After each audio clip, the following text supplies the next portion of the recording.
Okay, I feel bad that I haven't recorded a video for so long, so I'm just gonna open the camera and just record whatever. I've been busy with certain stuff, I guess, like a lot of things have been going on. In fact, nothing's been going on. It feels like everything's been going on. Okay, so anyways, video on delusions because I've podcasted with a friend last night and I think I have my ideas straight. Delusions. Okay, this word has been thrown around very commonly nowadays in the context of romance, but I'm not talking about delusion where you delude yourself that someone likes you or something, even though that's not really the case. Delulu, as they call it in Facebook or Twitter or something, but not that type of delusion, but more of delusion in a more general sense where we try to convince ourselves of things that aren't really true. And by the way, I don't have a script right now, so I'm just gonna wing this. The way I described delusion, or at least the one that's been inflated to the point of borderline insanity that it makes you questionable. Like when this is best illustrated with an example. Like let's say you convince yourself that something is something it isn't, but by doing so you force yourself in a way to act or to make progress or to keep going even though you know that this isn't necessarily something that is true. One of my go-to examples of this, which I tell to my closest friends, is that when I work out, when I do reps with my weights, and I feel like I want to stop because, well, you're tiring out. What I tell myself is that each rep is either one, I'm doing for all the fallen soldiers who died in every war, and they went through worse shit than I did, so why am I complaining about, lifting a dumbbell for just a few more reps?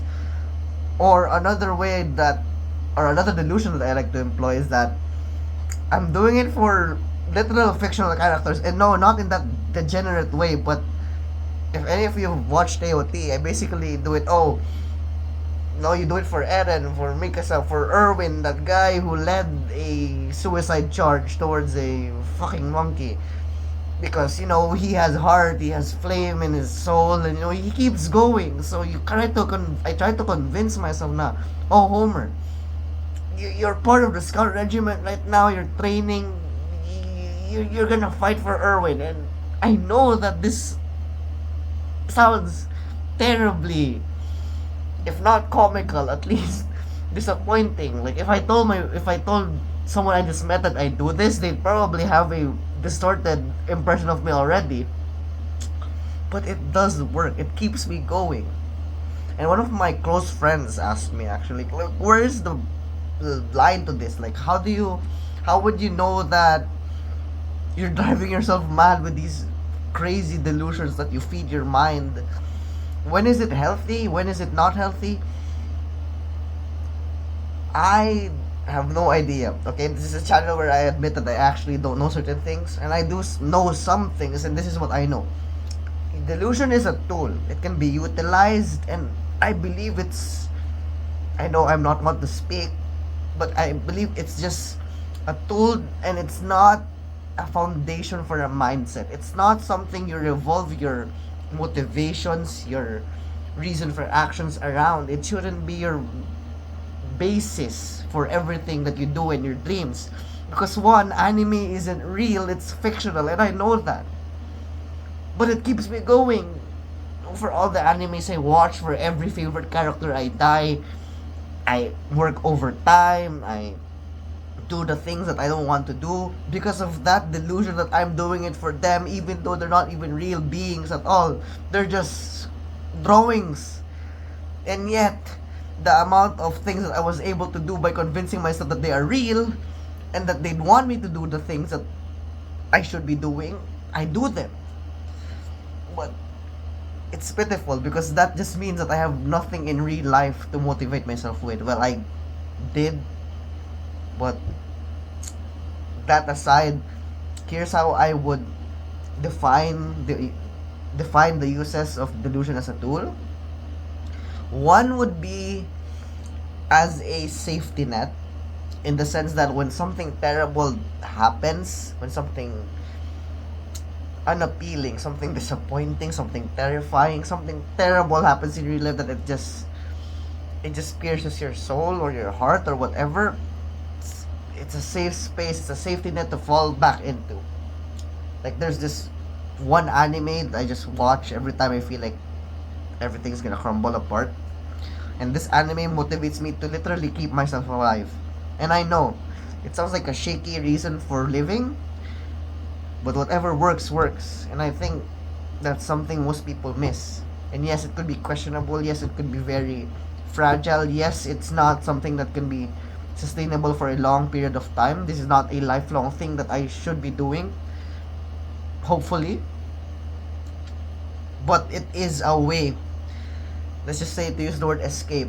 Unfortunately, I cannot find a better word. But when you use the word escape, it does give off a negative connotation that it is that we're running away from something, and it's in a sense, I cannot deny that we are running away from reality.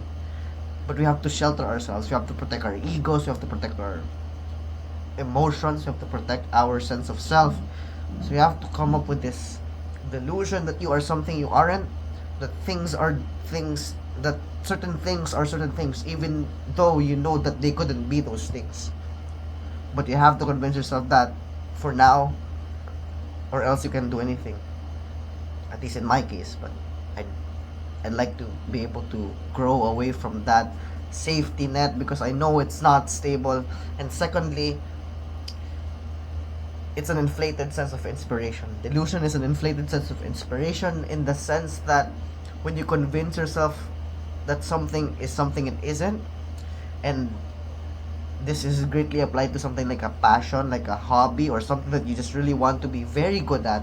And if you paint it in a way, like you make it as if it's your world, and in fact, imagine if it's your significant other, even though it's a concept, it's a freaking guitar. That's not the case. But when you delude yourself that with something whack, with something crazy, with something insane, it leads you to do insane things. And we know that one of the greatest people, one of the greats, had to be at the cliff of insanity to be able to do the great things that they were able to do. Because, well, in order to achieve special things, you have to be, well, not normal. And this mindset, this delusion, this philosophy, whatever you call it, it's just one of the ways you could achieve that, to be able to do outrageous things that most people will question your mental stability. But it keeps you going. When you have to keep going, you'll grab anything. And that is how I do it. I've seen other people do it in their own respective ways. I've seen narcissists do it. I've seen desperate people trying to keep themselves alive do it. We cling on. I mean, okay, we can cling on to other things like religion, family, dreams, the future. But this special type of clinging on, I think it's something that should be worth discussing. So, to sum up, I think I would define delusion as a protective filter that that it is a protective filter that drowns out the noise of reality.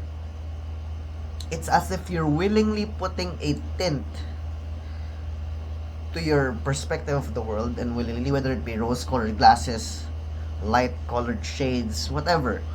You just put it on temporarily because it shades you from whatever is going on. But if you do this excessively, once you have to face the reality that you have to take those glasses off eventually, you have to take the tints off. Will reality be too bright or too dark for you? That is something that I think I should be working on, because I cannot rely on delusions alone to keep myself alive and sustain sustain that as a reason to wake up in the morning every day. I have to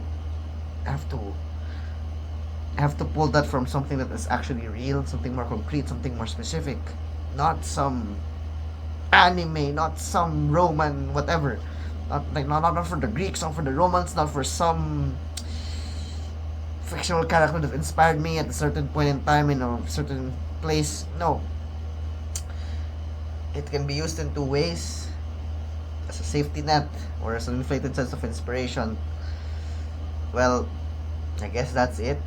There's nothing really more to it. I thought this would be less than 5 minutes, but it's 10 again, so I'm just gonna upload it without even editing.